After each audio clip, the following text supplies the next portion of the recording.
Ngasigi video simadi yamna nungaigani haina khalli madudi SMG Nongmei ahumgi matangdani.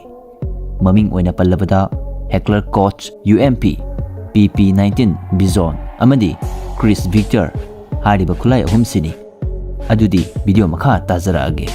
Ahanbada Heckler Koch UMP dagi hauzaraage. Heckler Koch UMP hariba khulai asi submachine gun makhal amani. Adomna karigumba PUBG sanaba miyoy ama oiramba taragadi UMP hariba khulai asi kamdobage haiba adu soidana khanglamgani. Khangdriba singidamaktadi video asibu munna yengbiyu. Heckler Koch UMP asi Germany na 1990s ki matamda design tawkhibani. Adubu khulai asi sijanaba horakhibasi 2000 dagina hojik fawbani sijanaribasi. Masibu sijanariba lebaksing adudi Brazil gi Special Operation Command amadi Brazilian Army haribasina UMP9 asi sijanai. Anisubada Australia gina Victoria Police, New South Wales Police Force, State Protection Group, Critical Incident Response Team hariba singasina UMP40 asi sijanai. Spain gina Spanish Army nasu UMP40 sijanai. South Africa gisu South African Police Service SAPS haribasina UMP9 sijanai hairi. Khulai asibu manufacture tawkhibana Heckler Koch hariba sinani. Magi variant khara pallabada UMP9, UMP40 amadi UMP45 etc. hariba sing asini. UMP9 gi maru asi 9x19mm Parabellum hariba sini. UMP40 gina 40SW ni amadi UMP45 amadi USC gina 45 ACP gi maru sijanai. Makhoi gi arumbana UMP9 amadi UMP40 hariba sing asigi oinadi magazine yaudabida 2.3 kg lumi. Magazine yaurgana UMP9 gina 2.5 kg aduga UMP40 gina 2.55 kg lumi. UMP45 ki arumba asi magazine yaudabida 2.5 kg ni. Magazine yaurgadi 2.65 kg ni hairi. Makhoi gi asangbana stock folded oiragadi 450mm ni. Stock extended oiragana 690mm ni sanglibasi. Barrel gi asangbana 200mm ni hairi. Aduga amana blowback amadi close bolt su oiba khulai makhalamani UMP9 amadi UMP40 asi minute amada 600 rounds tagina 750 rounds fawba kapangami. Adum oinamak UMP45 kina minute amada 600 rounds tagina 700 rounds fawba kapa yai hairi. UMP9 gi muzzle velocity asi 380 meter per second ni. UMP40 gina 358 meter per second ni amadi UMP45 gina 260 meter per second ni hairi. UMP9 na fazana sokanba ngamlibasi 100 meters khaktani. UMP45 kidi 65 meter khaktani mahakna fazana sokanba ngamlibasi. Maru chanbagi chang hairagadi UMP9 asi detachable curved box magazine amada 30 rounds hapa yai. UMP40 gina detachable straight box magazine amada 30 rounds hapa challi. UMP45 kidi detachable straight box magazine amada 25 rounds khak hapa challi. Amadi USC gi oinadi detachable box magazine amada 10 rounds khak hapa challi. Aduga UMP haibagi full form di Universal Machine Pistol haibani. Mathang asidi Chris Victor hariba khulai asida amuk laklasi. Victor asi submachine gun amadi pistol caliber carbine oiba khulai makhalamani. Masi United States na 2006 ki matamda design tawduna 2010 dagina hojik fawba mathau tawri. Adubu produce tawriba asina 2009 dagina hojik fawbani. Khulai asibu design tawkhriba sina America gi company Chris hariba sinani. Magi variant khara pallabada Victor CRB, Victor SBR amadi Victor SDP hariba sing asini. Aduga Victor SBR gi arumba si 2.7 kg ni. Victor CRB gi oinadi 3.2 kg ni hairi arumba si.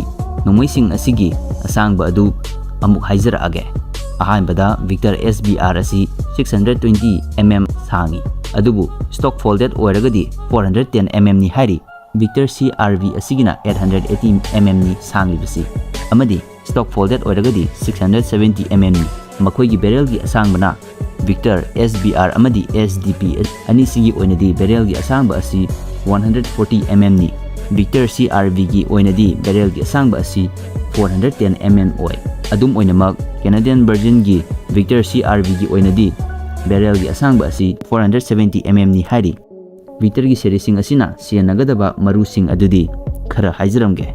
22 LR 357 SIG 40 SW 45 ACP 9x19 mm Paravillium 9x21 mm amadi 10 mm auto haribasing asini.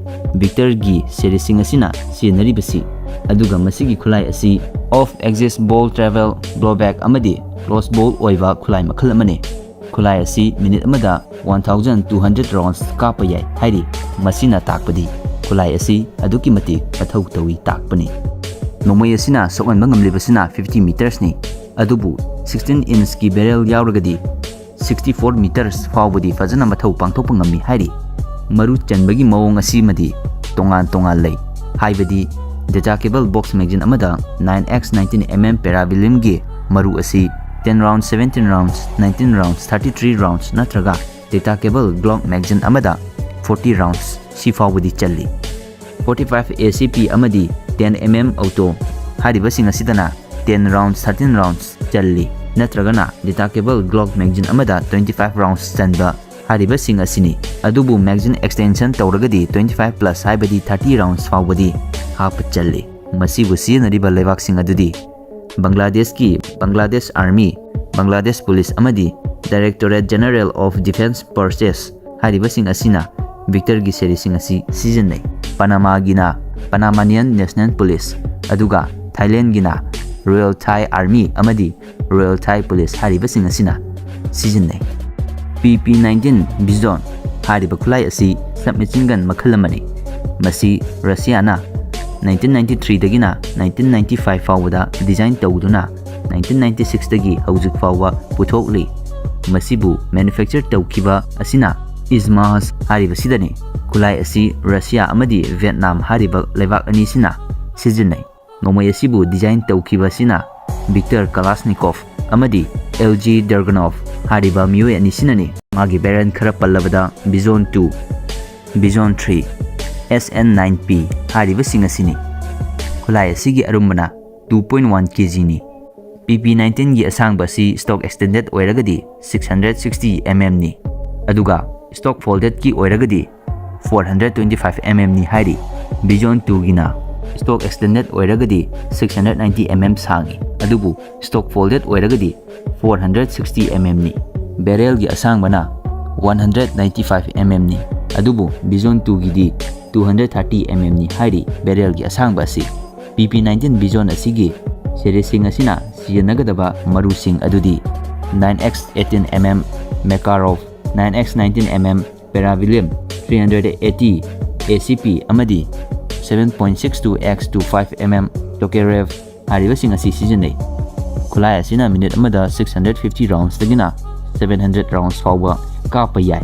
9x18 mm Makarov ki maru asina 320 meter per second oi muzzle velocity asi.